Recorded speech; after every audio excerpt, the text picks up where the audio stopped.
बहुत समय पहले की बात है। एक राज में एक राजा का राज था। एक दिन उसके दरबार में एक मदारी एक बंदर लेकर आया।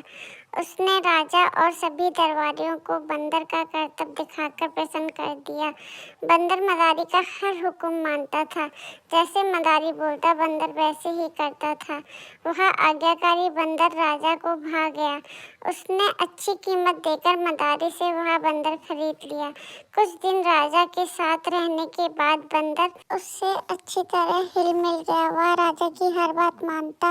वह राजा के कक्ष में ही रहता और उसकी सेवा करता। राजा भी बंदर की अच्छाई देखकर बड़ा खुश था।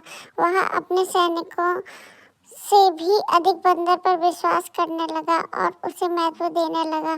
सैनिकों को यह बात बुरी लगती थी, किंतु वे राजा के समक्ष कुछ कह नहीं पाते थे।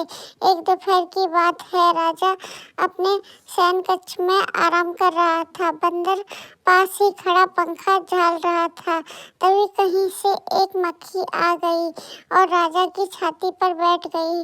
बंदर की दृष्टि जब मक्खी पर पड़ी तो उसने पंखा हिलाकर उसे हटाने का प्रयास किया। मक्खी उड़ गई, किंतु कुछ देर विपक्ष वापस आकर राजा की छाती पर बैठ गई। मक्खी को आया देख बंदर आत्मक्रोध हो गया। उसने आओ देखा ना ताओ देखा ही पड़ी राजा की तलवार उठाकर पूरी शक्ति से मक्खी पर प्रहार कर दिया। मक्खी तो उड़ गई, किंतु तलवार के जोरदार प्रहार से राजा की छाती दो टुकड़े हो गई और राजा के प्राण निकल गए।